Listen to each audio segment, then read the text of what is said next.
This is the Aromatic Wisdom Podcast, episode number 2. Today's topic is on blending, following proper guidelines and dilutions so that you can make safe and effective aromatherapy products. You're listening to the Aromatic Wisdom Podcast with your host, Liz Fulcher. If you're interested in learning about essential oils, hearing interviews with industry experts, and discovering ways to grow your own aromatherapy business, this is the podcast for you.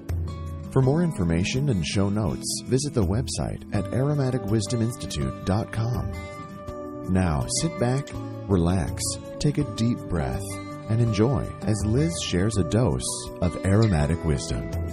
Hello, and welcome to the Aromatic Wisdom Podcast. This is your host, Liz Fulcher, and I want to say thank you first and foremost for those of you that listened to episode number 1 last time, and I got such great support and feedback from everyone, a lot of comments on the podcast page of the website. So I just want to say thank you so much. I know how valuable time is for everyone, and to have taken the time to listen and give me feedback on what did and didn't work was incredibly generous. So thank you very much. So today's going to be a lot of fun. I'm going to talk about blending, and really, one of the most fun aspects of working with essential oils is blending, and in particular, blending them into a carrier and making your own products. You can do something as simple as taking lavender essential oil, blending it into cream, and having a body lotion, and that is a product. So basically, anything that you create with essential oils in a carrier, I would call a product. Blending and making products is really not that difficult. You just kind of have to get a grasp on a couple of basic principles. Once you do, you'll go crazy. I promise. You'll make products that you can use every single day. You'll make face creams and salt scrubs and massage oils. You'll make balms for everything from, say, muscle pain or joint pain to cracked cuticles. You'll make creams for nourishing the skin. You'll make products to help with insomnia and so forth. The key thing to remember is when you're making a product that's designed to be used on the skin, you'll always need to add the essential oil to a carrier. So I'll talk about what carriers are in a minute, but the first question would be why? Why do I have to add essential oils to a carrier? Why can't I just put them right on my skin? I'm glad you asked.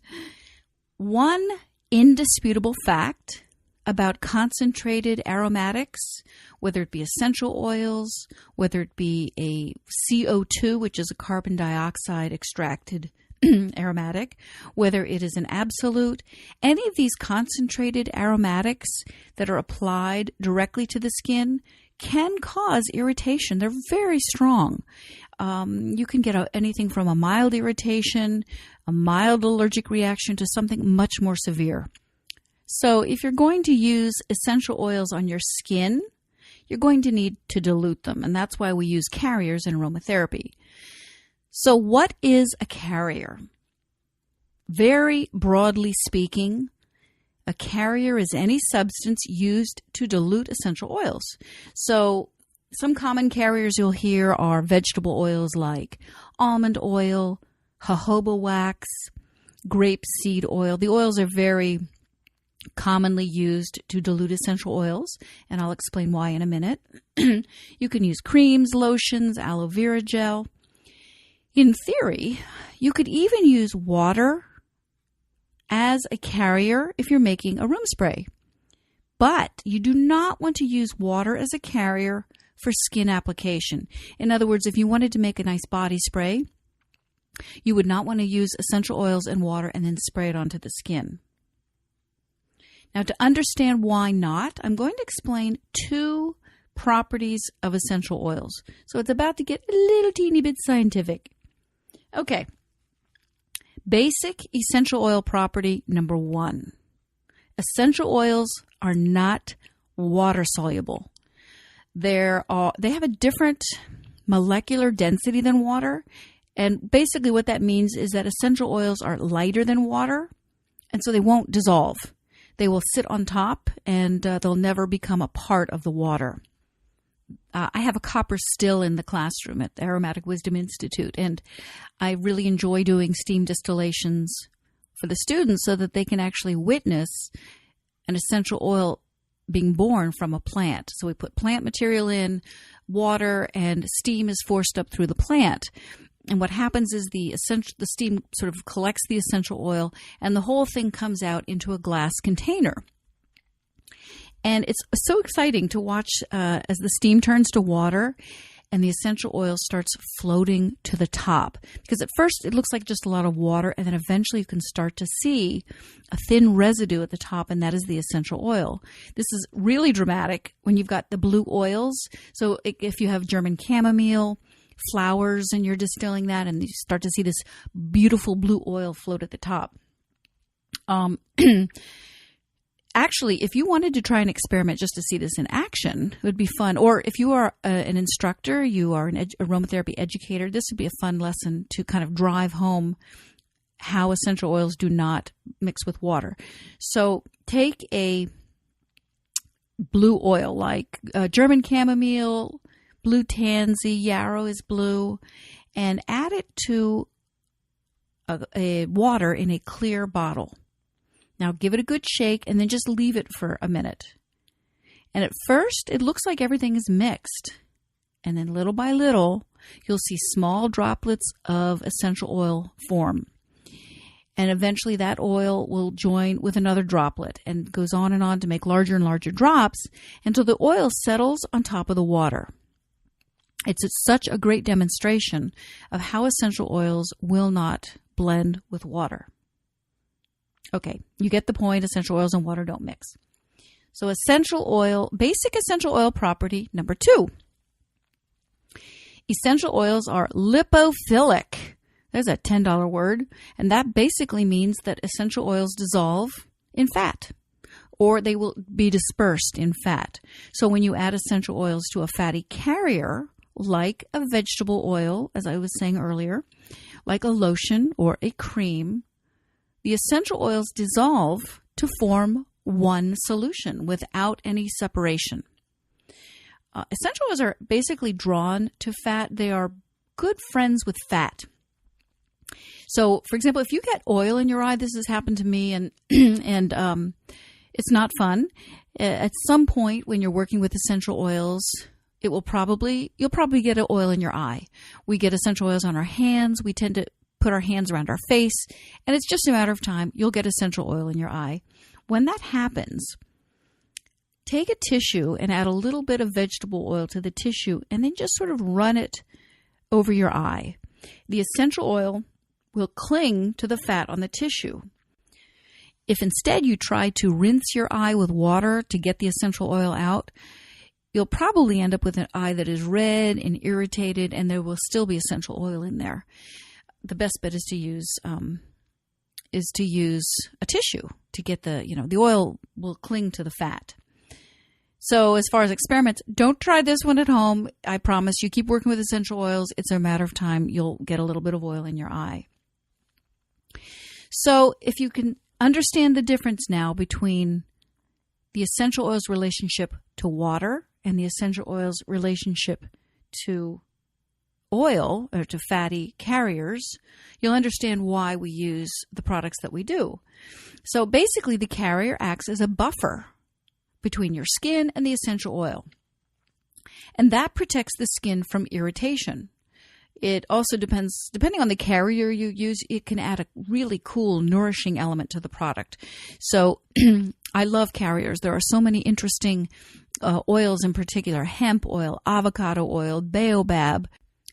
Carrier oils are so varied and diverse and have so many unique properties that I think that you could easily have a business where you're selling just carrier blends. So you could take 2 or 3 different carrier oils to make a base to put in skin nourishing essential oils. You could make there are carriers which are really good for pain and inflammation, for nourishing older skin, for nourishing baby skin, for sensitive skin. And you could do a study of all the different carriers and actually create some very cool carrier blends to be used with essential oil blends. So I do want to take a second here to talk about using essential oils undiluted. The term is neat, N-E-A-T. Using essential oils neat means to use them undiluted from the bottle directly onto the skin.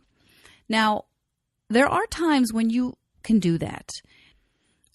Please don't misunderstand me and say never, and believe I'm saying never, ever, ever use essential oils neat. I am not saying that.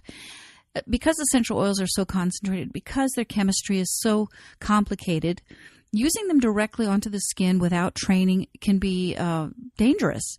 And I would recommend that you do that practice very cautiously.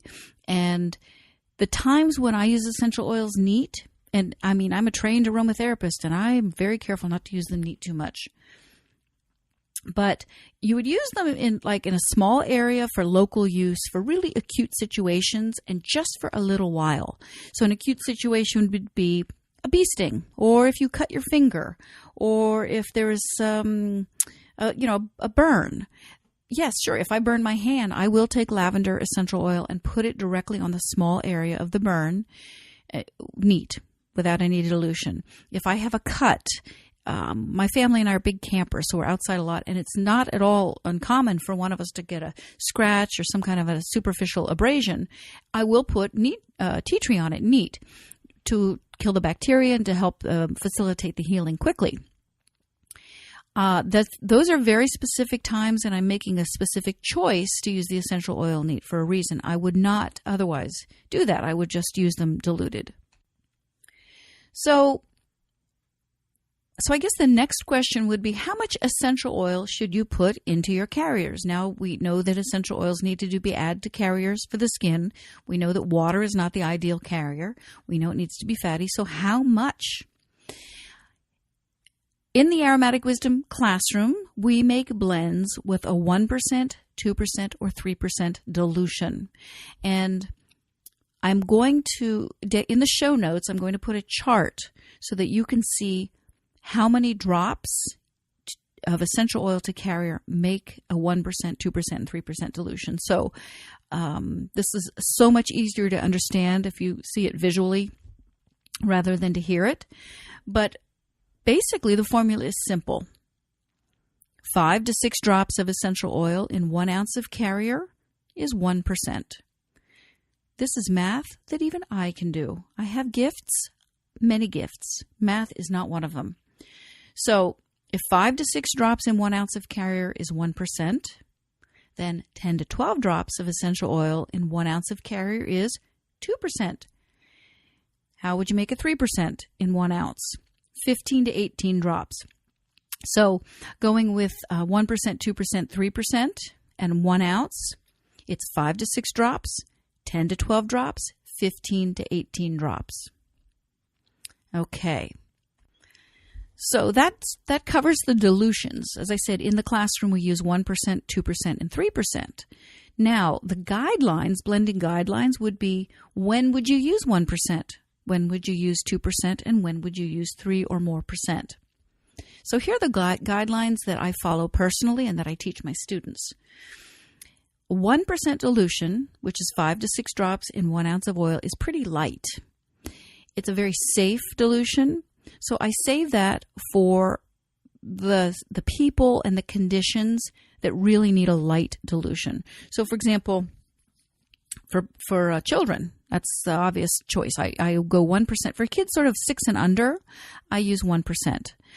And if someone is in any way compromised, if they are not well, if they have a compromised immune system, if they have a history of just compromised health, and you're not sure about the dilution, go with 1%. It's better to err on the side of caution. If you're using a 1% dilution in the interest of safety, and you find that you're really not getting the results that you wanted, perhaps the therapeutic effect just isn't strong enough.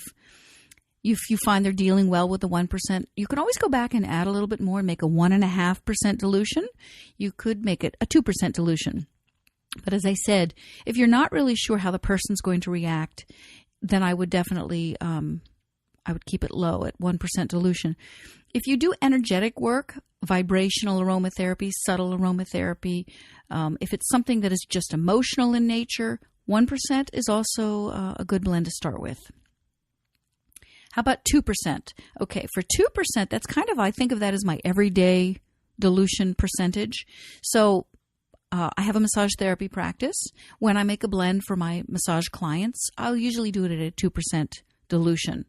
When I make products for myself, or when my students make products for themselves to use on a daily basis, like a body lotion, if you want to make homemade toothpaste, if you wanted to make homemade shampoo, if you wanted to make a balm or something for pain and anything that's getting rubbed into the body, 2% dilution should be fine for a healthy adult.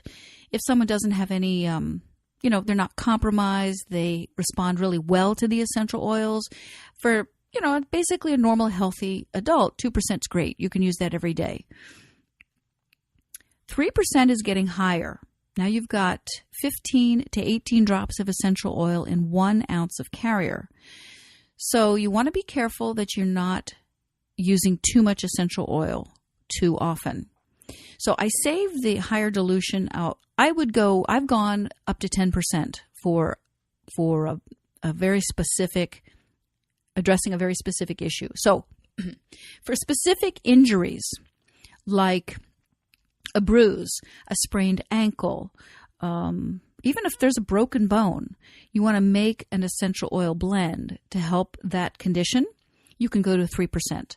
And again, you can go 3%, 5%, 7%, very much depends on the person receiving the blend, depends on the oils that you're using. This is why education is always so important when you're using essential oils. Even just following the dilution recommendations that I'm giving you isn't quite enough. If you're starting to use heavier dosages, you want to start reading more books, asking questions. The air is so dry in my room where I live in Pennsylvania, and it's just really cold right now, so I apologize for my voice. Anyway, if you're going with a heavier dilution, you feel that maybe a 5% is indicated and you're not sure, write to me on Facebook. If you go to if you go to facebook.com/Aromatic Wisdom Institute, that's my Facebook page. If you do have a question and you're not sure about a dilution percentage or a condition and which percentage to use, pop into Facebook and just shoot me a question. I'm usually pretty quick about answering on Facebook. And of course, while you're there, don't forget to like my page. So that about covers it for today's podcast episode on blending guidelines and dilutions. As I said in the show notes, I will put a chart for you. If you want, you can even print it out and keep it at your blending table. It's nice to have it as a handy reference. If you have any questions that you would like to ask me about dilutions, go to Facebook. I will put that address in the show notes as well. And if you want to leave any comments on the page where this podcast is being shown on my website, please do so. I'd love to hear from you. I really love feedback, and I'd like to hear, too, what else you'd like me to share. So thank you again for listening, and I will see you in the next podcast. Bye-bye.